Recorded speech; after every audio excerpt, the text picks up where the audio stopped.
Hi everyone, कैसे हैं? उम्मीद करते हैं अच्छे होंगे। आज से हम लोग एक न्यू चैप्टर स्टार्ट करने जा रहे हैं और उस चैप्टर का नाम है admission of a new partner, एक नए साझेदार का प्रवेश।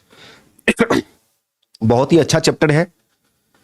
इस चैप्टर में हम लोग सबसे पहले ये जानने का कोशिश करेंगे कि एक न्यू पार्टनर को पार्टनरशिप फर्म में एडमिशन कब मिल सकता है, कब मिल सकता है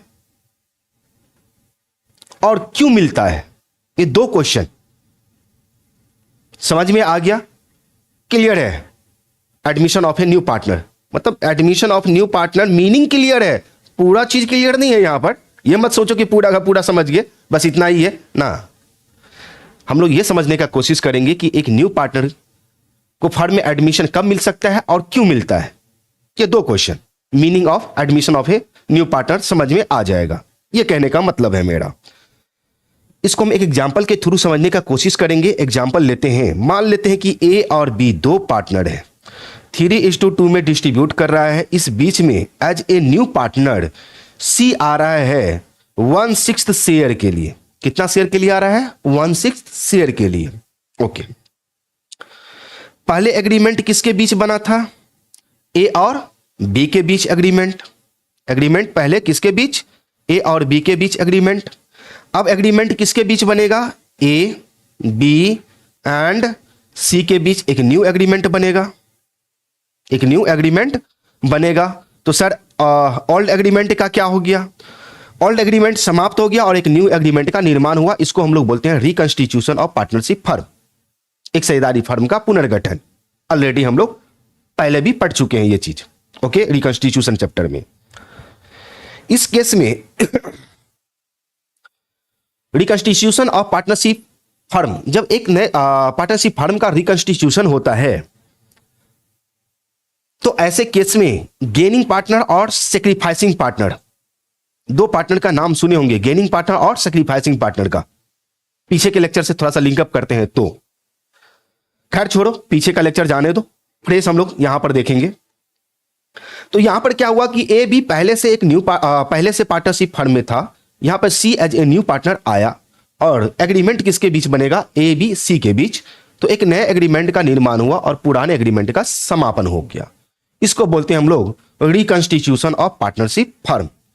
सर ये पॉइंट क्लियर हो गया। चलो, रिकंस्टिट्यूशन समझ में आ गया? बिल्कुल समझ में आ गया। अब पहला क्वेश्चन की तरफ चलते हैं हम लोग। एक न्यू पार्टनर फर्म में कब एडमिट हो सकता है? उसका आंसर है पार्टनरशिप एक्ट 1932 का एक सेक्शन है, सेक्शन 31 क्लॉज 1।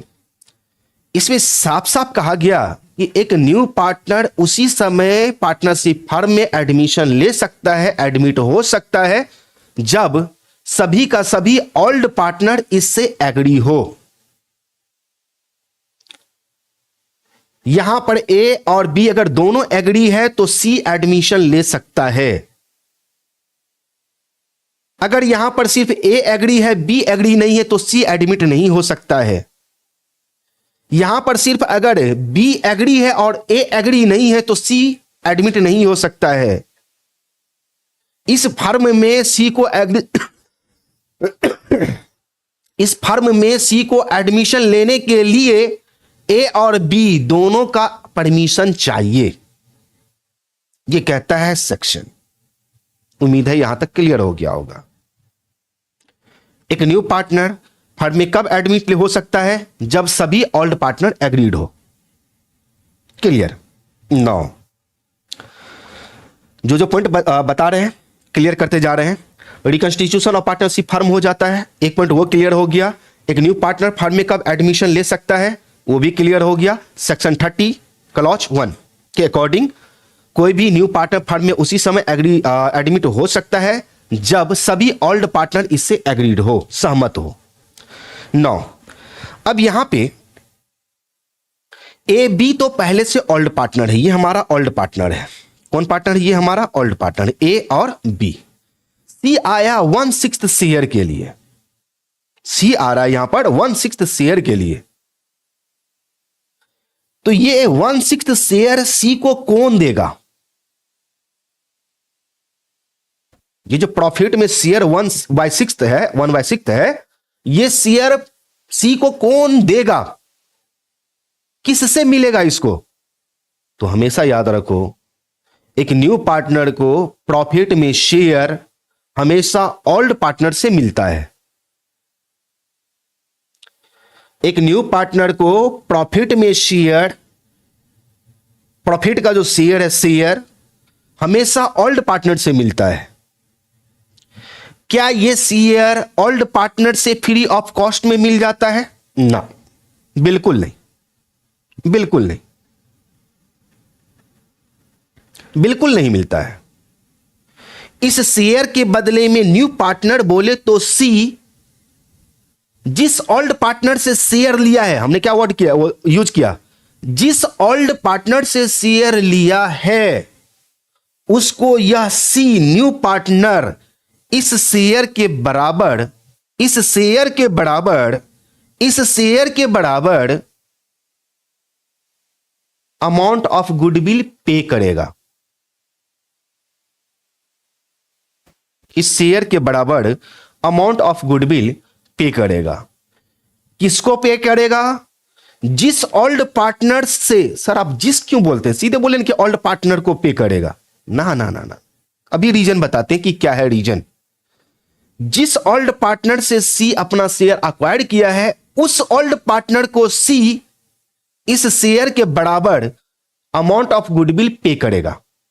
गुडविल का अमाउंट पे करता है। ओके यहां पर मान लेते हैं कि सी को ए शेयर दे रहा है और बी, दोनों मिलकर के, दोनों अपने अपने शेयर में से, ए और बी दोनों अपने अपने शेयर में से कुछ भाग, कुछ पार्ट सी को दे रहा है। और सी जब इस दोनों से लिया तो सी का टोटल शेयर हो गया 1/6। टोटल शेयर कितना हो गया? 1/6। तो यहां पर सी ए और बी दोनों से ले रहा है, तो यहां पे दोनों जो ए और बी है, इस दोनों को हम लोग बोलेंगे सैक्रिफाइसिंग पार्टनर। क्या बोलेंगे? Sacrificing partner. ए दिया है तो ए भी सैक्रिफाइसिंग पार्टनर, बी दिया है तो बी भी सैक्रिफाइसिंग पार्टनर, दोनों सैक्रिफाइसिंग पार्टनर होगा। और सी लिया है, सी क्या किया है? लिया है मींस परचेज किया है, ए और बी से शेयर परचेज किया है, फ्री ऑफ कॉस्ट में नहीं लिया है, उसके बदले में गुडविल, अमाउंट ऑफ गुडविल पे करेगा। परचेज किया है तो सी का जो शेयर है पहले तो 0 था, अब कुछ ना कुछ शेयर मिला, तो सी यहां पे हमेशा याद रखो कि सी गेनिंग पार्टनर है। सी क्या होगा? हमेशा गेनिंग पार्टनर। अलवेज याद रखो, admission of a new partner chapter में एक न्यू पार्टनर हमेशा गेनिंग पार्टनर होता है, हमेशा गेनिंग पार्टनर होता है, हमेशा गेनिंग पार्टनर होता है। और ओल्ड पार्टनर सर क्या हमेशा सैक्रिफाइसिंग पार्टनर होता है? हम ऐसा कभी बोले हैं? नहीं बोले। ओल्ड पार्टनर ही, ओल्ड पार्टनर में से ही सैक्रिफाइसिंग पार्टनर निकलता है। सर ये समझ में आया नहीं, कुछ झोल लग रहा है मेरे को। मान लेते हैं यहां पर कि 1/6 शेयर ओनली ए दिया है, तो ओनली ए होगा सैक्रिफाइसिंग पार्टनर। बी नहीं दिया, नो चेंज, बी के शेयर में नो चेंज। मान लेते हैं यहां पे कि सिर्फ बी ही ए को शेयर दिया है, तो ओनली बी हो जाएगा सैक्रिफाइसिंग पार्टनर। ए हमारा सैक्रिफाइसिंग पार्टनर नहीं होगा, उसके शेयर में नो चेंज, उसके शेयर में नो चेंज। और कभी कभी तो हम लोग ये भी देखेंगे, इस टाइप का भी क्वेश्चन अपने को देखने को मिलेगा कि एक तो न्यू पार्टनर आया, वो तो शेयर ले ही रहा है, और ओल्ड पार्टनर भी अपने ओल्ड पार्टनर से ही शेयर अक्वायर कर लेता है, परचेज कर लेता है। ओल्ड पार्टनर, एक ओल्ड पार्टनर दूसरे ओल्ड पार्टनर से शेयर परचेज कर लेता है। तो ऐसे केस में जो ओल्ड पार्टनर शेयर परचेज करता है वो भी गेनिंग पार्टनर हो जाता है। तो इस टाइप का क्वेश्चन देखेंगे न्यूमेरिकल क्वेश्चन में। ओके, यहां पर उसका डिस्कस नहीं करेंगे, सिंपल हम लोगों का कॉन्सेप्ट क्लियर करना है, कॉन्सेप्ट बिल्डअप हो जाए, यही काफी अपना। नो, अभी हमने देखा कि बी दिया तो बी सैक्रिफाइसिंग पार्टनर, ए दिया तो ए सैक्रिफाइसिंग पार्टनर, दोनों मिलके दिया तो दोनों सैक्रिफाइसिंग पार्टनर। तो क्या ऐसा हम बोल सकते हैं, क्या ऐसा हम लोग बोल सकते हैं कि सैक्रिफाइसिंग पार्टनर हमेशा ओल्ड पार्टनर तो होता है, हमेशा ओल्ड पार्टनर होता है। सैक्रिफाइसिंग पार्टनर जो भी है, सैक्रिफाइसिंग पार्टनर वो ओल्ड पार्टनर ही होगा। तो all sacrificing partner are old partner, all sacrificing partner are old partner, but all old partner are not sacrificing partner. Sir इसका मतलब क्या? अरे सभी ओल्ड पार्टनर सैक्रिफाइसिंग पार्टनर नहीं होते हैं, हो भी सकते हैं और नहीं भी हो सकते हैं, लेकिन सभी सैक्रिफाइसिंग पार्टनर हमेशा ओल्ड पार्टनर होते हैं, सभी सैक्रिफाइसिंग पार्टनर हमेशा ओल्ड पार्टनर होते हैं।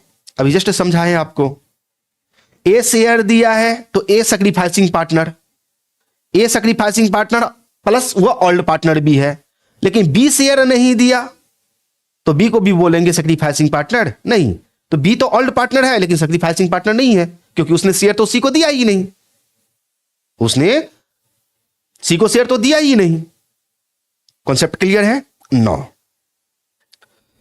अब यहां पर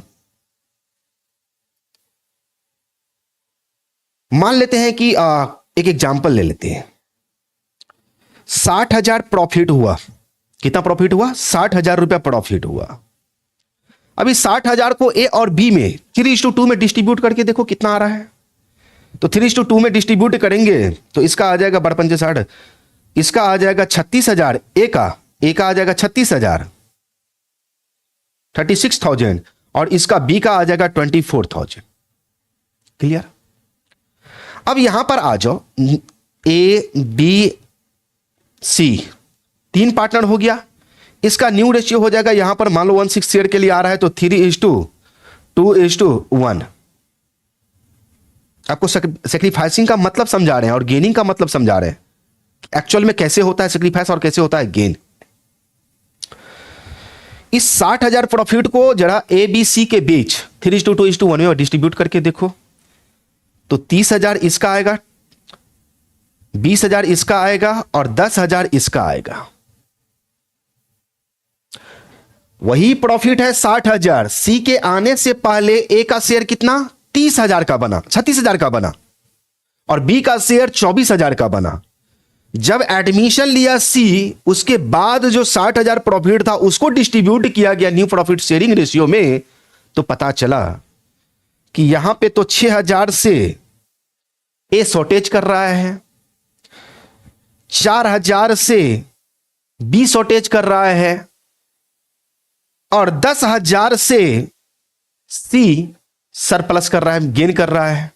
यानी कि 10,000 रुपया जो प्रॉफिट में शेयर मिला, 10,000 प्रॉफिट का शेयर मिला सी को, वह कहीं ना कहीं ए और बी से मिला, ए और बी से मिला। तो जो भी दिया है ये सैक्रिफाइसिंग पार्टनर, ये सैक्रिफाइसिंग पार्टनर, लेकिन सी हमेशा गेनिंग पार्टनर होता है। देखो ना, पहले 36,000, 24,000, अब 30,000, 20,000, तो ये जो 6,000, 4,000 की कमी आई वो किसको दिया गया, किसको मिला? तो सी को मिला। ये 6,000 और 4,000 जोड़ो 10,000, तो 10,000 मिला सी को। तो हमेशा याद रखो भाई साहब, न्यू पार्टनर हमेशा गेनिंग पार्टनर होता है, और जो न्यू पार्टनर को शेयर दिया है वही सैक्रिफाइसिंग पार्टनर होगा, वही सैक्रिफाइसिंग पार्टनर होगा। कॉन्सेप्ट क्लियर है? ओके। 9, हम इस बीच में गुडविल की बात किए थे। गुडविल की बात क्यों किए थे? क्योंकि सी जो शेयर अक्वायर करेगा ओल्ड पार्टनर से, वो फ्री ऑफ कॉस्ट में अक्वायर नहीं करता है। सॉरी। प्रॉफिट में शेयर पाने के लिए न्यू पार्टनर गुडविल का अमाउंट पे करता है। पॉइंट नंबर 1, ठीक है, प्रॉफिट में शेयर मिल गया, गुडविल का अमाउंट भी पे कर दिया, आया मुफ्त में, अपना खाली हाथ आया मुफ्त में अपना बिजनेस में प्रॉफिट में शेयर ले रहा है। ना तो कोई एसेट्स लगाना पड़ा, ना कि कैपिटल इन्वेस्ट करना पड़ा, कुछ नहीं करना पड़ा। क्या ऐसा होता है? बिल्कुल नहीं। बिजनेस में मान लो ये बिजनेस है, क्या इस बिजनेस में एसेट्स और लायबिलिटी नहीं होगी? बिल्कुल होगा, एसेट्स भी होगा, लायबिलिटी भी होगा। बिजनेस में एसेट्स भी होगा, लायबिलिटी भी होगा। इस एसेट्स और लायबिलिटी पर किसका अधिकार? सी के आने से पहले किसका अधिकार? तो ए का, बी का।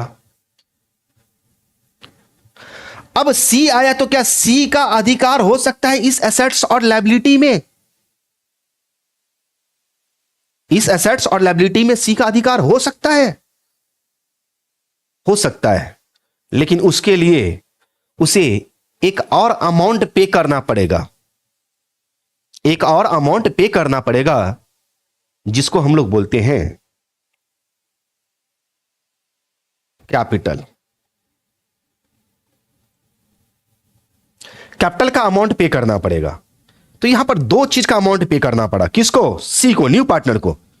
प्रॉफिट में शेयर लेने के लिए गुडविल का अमाउंट पे करना पड़ेगा, और बिजनेस के एसेट्स और लायबिलिटी पर अपना राइट अक्वायर करने के लिए, अपना अधिकार प्राप्त करने के लिए कैपिटल का अमाउंट पे करना पड़ता है, कैपिटल का अमाउंट पे करना पड़ता है। ओके, ठीक है सर, बहुत खुशी की बात है सर। ए बी था, ए था, बी था, इस बीच में सी आ गया। आ तो गया नहीं, अपना मन से इसको लाया गया होगा, इसको लाया गया होगा।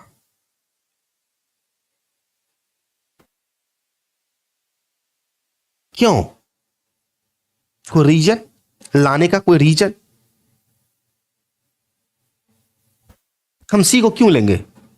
कितना अच्छा हमारा बिजनेस, ए बी सोच रहा है कितना अच्छा हमारा बिजनेस चल रहा है, प्रॉफिट अर्न कर रहे हैं, अच्छा खासा प्रॉफिट शेयर भी है हम लोगों का। सी को क्यों लाए यार?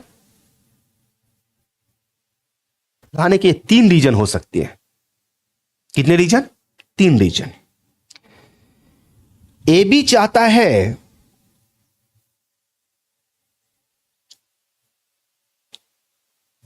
Increase in capital.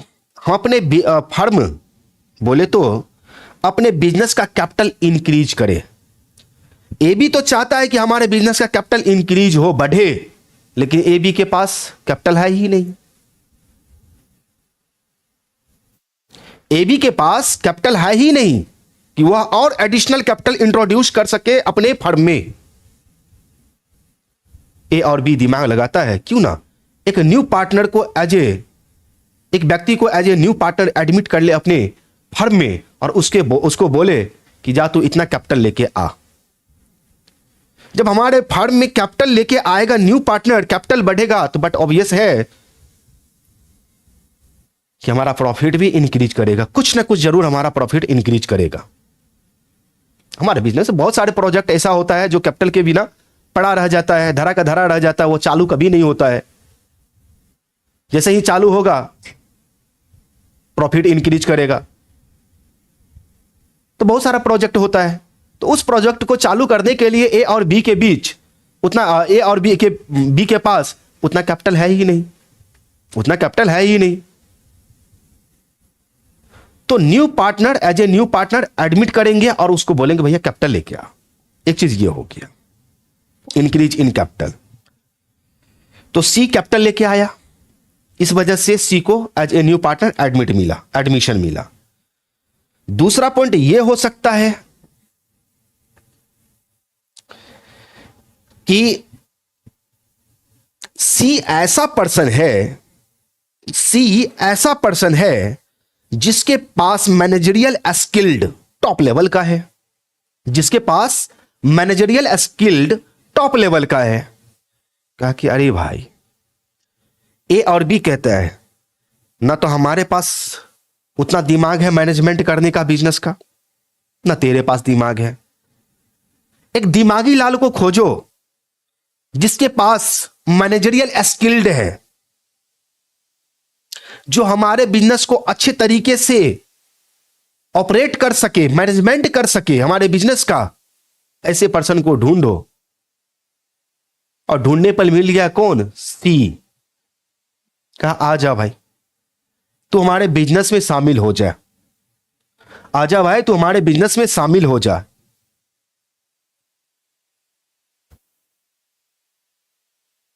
तो दो कारण, अगर किसी पर्सन के पास मैनेजरियल स्किल्ड है,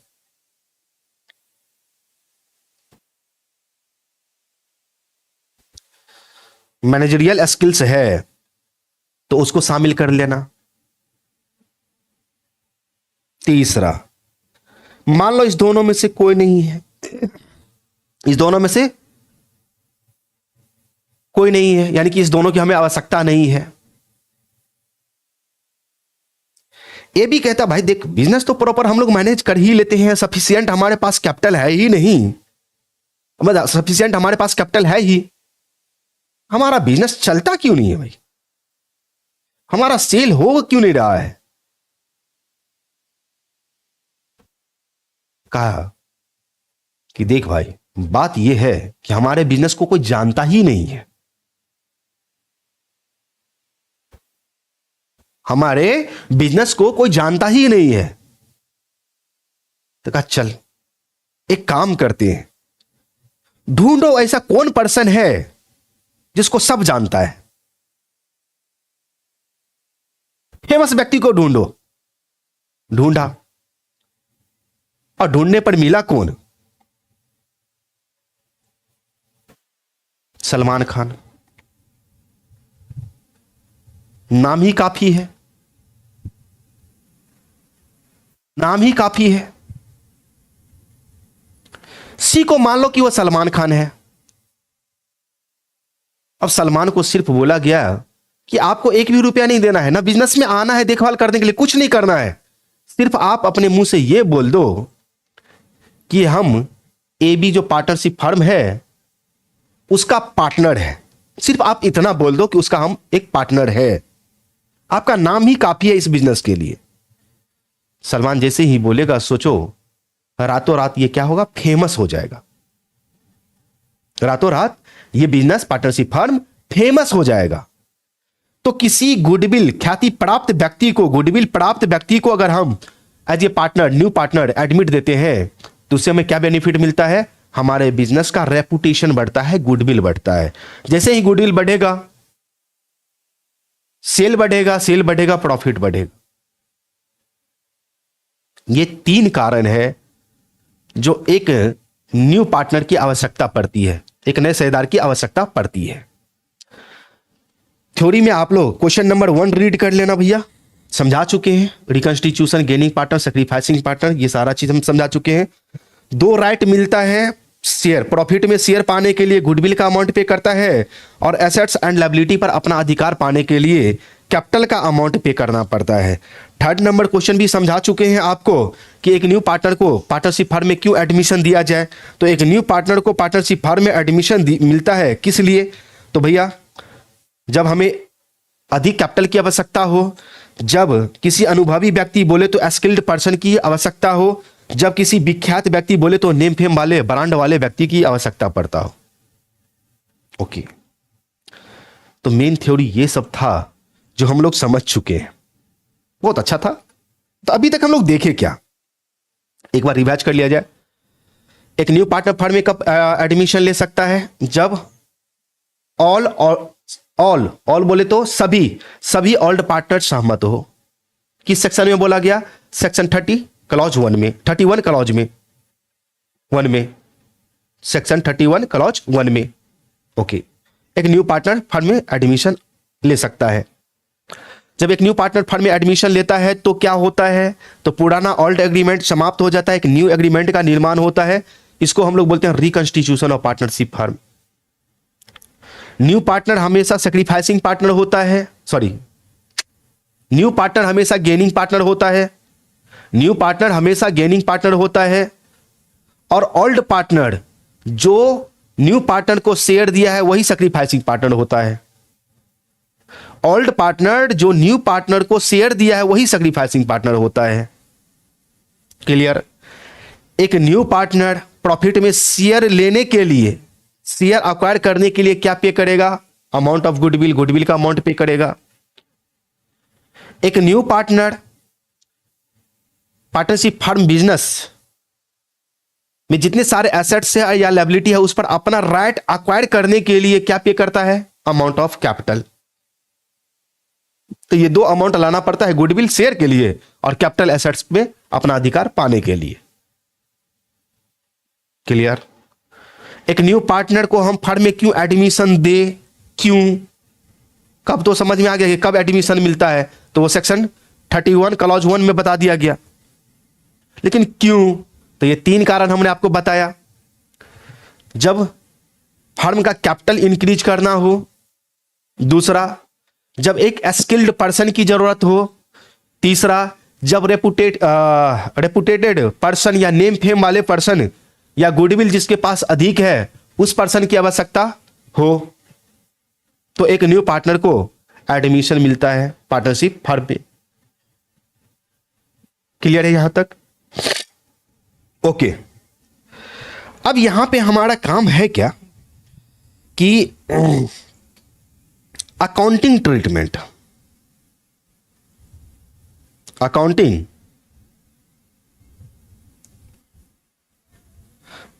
ट्रीटमेंट कैसे किया जाए। अकाउंटिंग का काम करने के लिए आप ऐसे समझो, शायद सही से नहीं बन रहा भाई,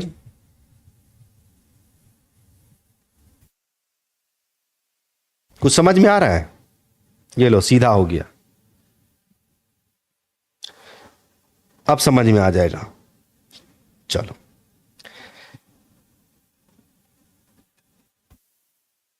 जब हम सीढ़ी चढ़ते हैं तो एक पांव रखते हैं, फिर दूसरा पांव रखते हैं, फिर तीसरा पांव रखते हैं स्टेप पे, तब जाके हम छत पे आते हैं।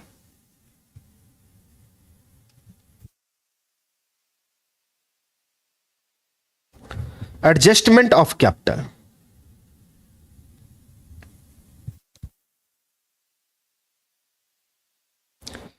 कैलकुलेशन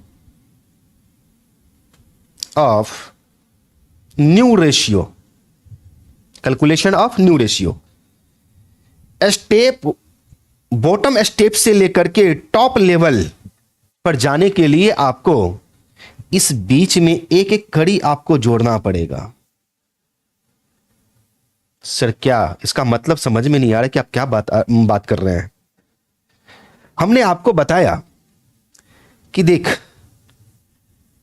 गुडविल का अमाउंट तो लाएगा न्यू पार्टनर, और वह गुडविल का अमाउंट किसको देगा? सैक्रिफाइसिंग पार्टनर को। तो जो जो सैक्रिफाइसिंग पार्टनर होगा वह जितना जितना शेयर न्यू पार्टनर को दिया है उस शेयर के बराबर उस गुडविल के अमाउंट को बांटेगा,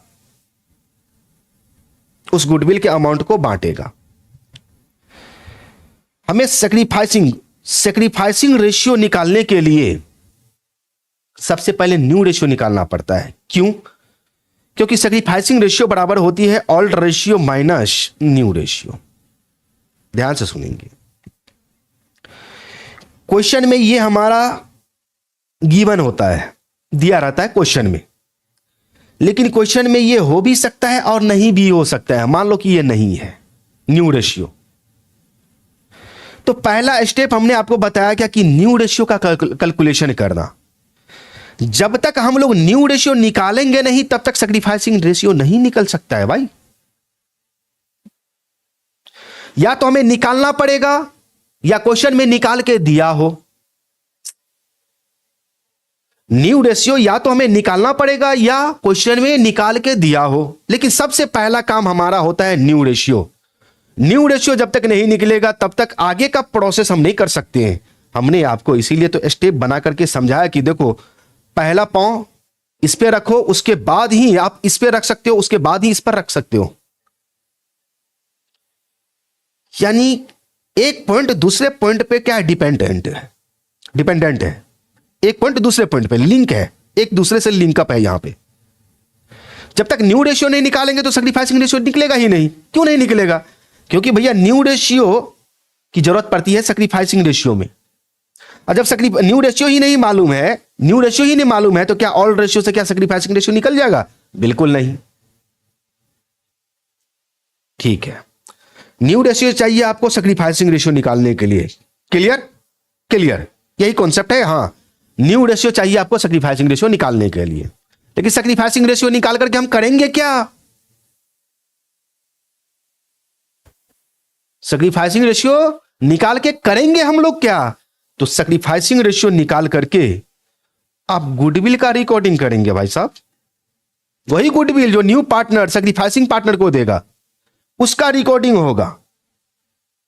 अच्छा, न्यू रेशियो चाहिए आपको सैक्रिफाइसिंग रेशियो निकालने के लिए, और सैक्रिफाइसिंग रेशियो चाहिए आपको गुडविल का रिकॉर्डिंग करने के लिए। बिल्कुल।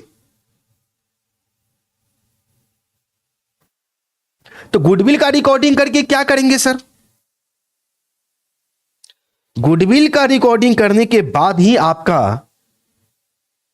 एक्यूरेट सही सही पार्टनर्स कैपिटल अकाउंट बनेगा भाई, पार्टनर्स कैपिटल अकाउंट बनेगा। तो पार्टनर्स कैपिटल अकाउंट बना करके ही हम लोग क्या करेंगे, तो पार्टनर्स कैपिटल अकाउंट बना करके हम लोग ये देखेंगे कि किस पार्टनर का कितना कैपिटल पार्टनरशिप फर्म में है, किस पार्टनर का कितना कैपिटल पार्टनरशिप फर्म में है। और पार्टनर्स कैपिटल अकाउंट बनाने के बाद ही, जब तक पार्टनर्स का कैपिटल नहीं मालूम करोगे कि कितना है क्लोजिंग डेट तक उसका फाइनल कैपिटल, तब तक आप बैलेंस शीट नहीं बना सकते हैं। इसी कैपिटल में हम लोग क्या करेंगे, एडजस्टमेंट ऑफ कैपिटल, कैपिटल का एडजस्टमेंट करेंगे। तो यहां तक एडजस्टमेंट ऑफ कैपिटल तक अपने लोगों को काम सीखना पड़ेगा। इसके अलावा जो भी है वो अदर पॉइंट सब है जिसका कैपिटल अकाउंट में काम होता है, और भी पॉइंट सब का। लेकिन यहां पर एक सीक्वेंस में जब हम देखते हैं, एक सीरीज में देखते हैं, तो सबसे पहले न्यू रेशियो निकालेंगे, फिर सैक्रिफाइसिंग रेशियो निकलेगा, सैक्रिफाइसिंग रेशियो निकालेंगे, तब जाके गुडविल का रिकॉर्डिंग होगा, गुडविल का रिकॉर्डिंग हुआ तब पार्टनर्स कैपिटल अकाउंट बनाएंगे, पार्टनर्स कैपिटल अकाउंट बनाएंगे तो ही जाकर के हमारा बैलेंस शीट बनेगा, तो ही जाके हमारा बैलेंस शीट बनेगा। बिल्कुल। अकाउंटिंग में देख लो, किसकी बात कर रहे थे, अकाउंटिंग की। इंग्लिश वाले इंग्लिश में अपना नोट्स खोल लेना, एप्लीकेशन में देख रहे हो तो इंग्लिश वाले इंग्लिश में और हिंदी वाले हिंदी में खोल लेना, ठीक है। यहां पर कहता है कि एक न्यू पार्टनर जब पार्टनरशिप फर्म में एडमिशन लेता है तो उस केस में कौन कौन से अकाउंटिंग के कार्य किए जाते हैं, मींस अकाउंटिंग ट्रीटमेंट किया जाता है। पहला नंबर में वही है new ratio and sacrificing ratio निकालना, यह काम करना पड़ेगा आपको। ये जो हम आपको बताएं, ये तो आपको एक सीरीज में बताएं, एक सीक्वेंस में बताएं कि ये काम करोगे तो ही ये होगा, ये होगा तो ये होगा, ये होगा तो ये होगा। लेकिन यहां पर जो हम आपको बता रहे हैं वो ऑल ओवरऑल सारा बता रहे हैं आपको कि इस चैप्टर में हमें ये पॉइंट का काम करना पड़ेगा। तो न्यू रेशियो निकालना पड़ेगा, फिर सैक्रिफाइसिंग रेशियो निकालना पड़ेगा। जब तक न्यू रेशियो नहीं निकलेगा तब तक आपका सैक्रिफाइसिंग रेशियो नहीं निकलेगा।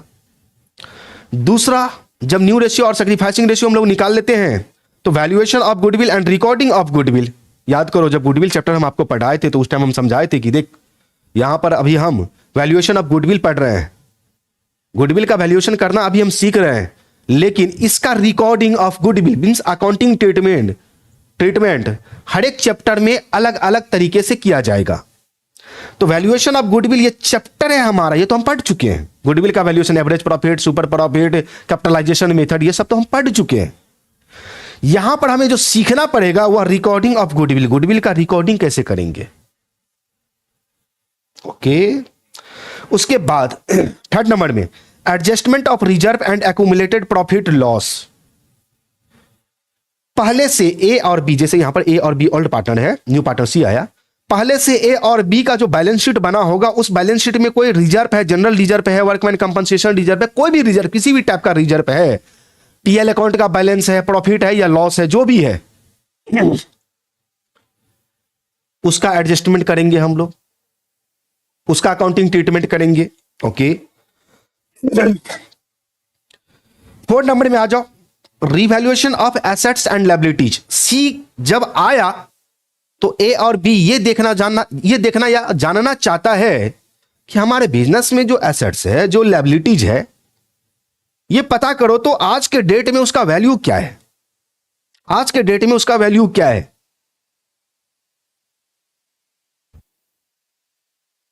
तो आज के डेट में उसका जब वैल्यू मालूम किया जाता है तो उसको बोलते हैं revaluation of assets and liabilities. वहां पर भी हम लोग देखेंगे रिवैल्यूएशन अकाउंट, पीछे के चैप्टर में आपको समझाए थे रिवैल्यूएशन अकाउंट, तो revaluation of assets and liabilities यहां भी काम करेंगे, सेम बनेगा, पीछे के चैप्टर की तरह ही बनेगा, इसे कुछ हेर फेर नहीं है, वही कॉन्सेप्ट है, पूरा 100% वही कॉन्सेप्ट है रिवैल्यूएशन अकाउंट का। उसके बाद हम लोग बनाएंगे पार्टनर्स कैपिटल अकाउंट। जब पार्टनर्स कैपिटल अकाउंट बन जाएगा तो फिर हम लोग न्यू बैलेंस शीट बना लेंगे, और जब पार्टनर्स कैपिटल अकाउंट बनाएंगे तो उसी के साथ हमारा एडजस्टमेंट ऑफ कैपिटल होता है। पार्टनर्स कैपिटल अकाउंट बनाते समय ही एडजस्टमेंट ऑफ कैपिटल का काम किया जाता है,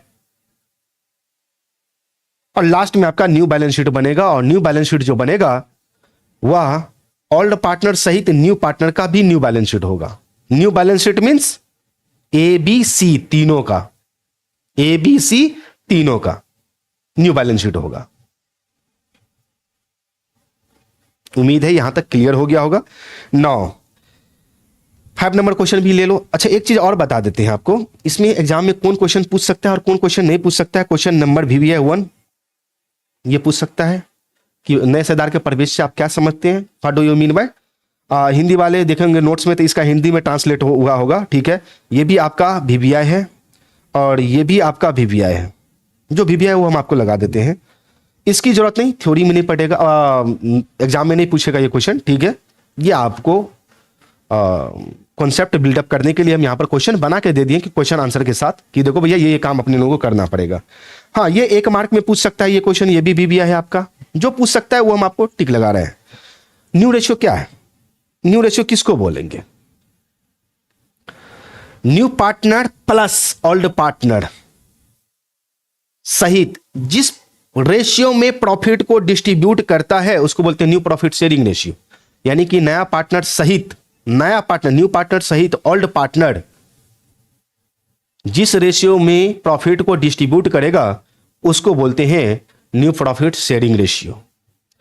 सैक्रिफाइसिंग रेशियो पीछे क्लास में, पीछे के ही चैप्टर में समझा चुके थे, सैक्रिफाइसिंग रेशियो किसको बोलते हैं, गेनिंग रेशियो किसको बोलते हैं, एक्यूमुलेटेड प्रॉफिट क्या होता है, एक्यूमुलेटेड लॉस क्या होता है, ये सब हम लोग पीछे के चैप्टर में ही पढ़ चुके हैं। जनरल रिजर्व क्या होता है, रिजर्व का निर्माण कैसे किया जाता है, ये सारा का सारा चीज हम लोग पीछे के चैप्टर में ही हम लोग पढ़ चुके हैं। तो उम्मीद मत करो कि वो चीज अब फिर हम आपको बताएं। अगर जानना है, आपको जानने के लिए उत्सुक है तो जाइए पीछे का चैप्टर देखिए, आप सीधी सी बात है। अब हमारा नेक्स्ट क्लास से होगा new ratio and sacrificing ratio का कैलकुलेशन, वो नेक्स्ट क्लास से हम लोग देखेंगे। अकाउंटिंग ट्रीटमेंट का फर्स्ट पॉइंट हम लोग स्टार्ट करेंगे कि किस तरह से न्यू रेशियो और सैक्रिफाइसिंग रेशियो निकाला जाता है। देखेंगे, एग्जाम्पल के साथ देखेंगे, हम लोग कुछ कुछ एग्जाम्पल लेंगे और पूरा कॉन्सेप्ट हम आपका बिल्डअप कर देंगे। ओके, न्यू रेशियो और सैक्रिफाइसिंग रेशियो। तो उम्मीद है यहां तक क्लियर हो गया होगा। क्या सब हम लोग पढ़े, एक न्यू पार्टनर कब एडमिट हो सकता है, क्यों एडमिट होता है, एक न्यू पार्टनर किसका किसका अमाउंट पे करता है, अकाउंटिंग ट्रीटमेंट में क्या सब आएगा, एक सीरीज में, एक सीक्वेंस में क्या क्या होता है वो बताए, ओवरऑल कौन कौन से अकाउंटिंग ट्रीटमेंट हमें करना पड़ता है वो हमने आपको बता दिया। तो सारा चीज तो क्लियर कर दिए। ये हमारा बेसिक था admission of a new partner chapter का, यह पहला लेक्चर था, इसीलिए हम ज्यादा थ्योरी में नहीं जाना चाहते हैं। नेक्स्ट क्लास से हम लोग न्यू प्रॉफिट शेयरिंग रेशियो की बात करेंगे एग्जांपल के साथ। ओके, तो आज के लिए इतना ही रहने दिया जाए, मिलते हैं हम लोग नेक्स्ट क्लास में। Okay, bye.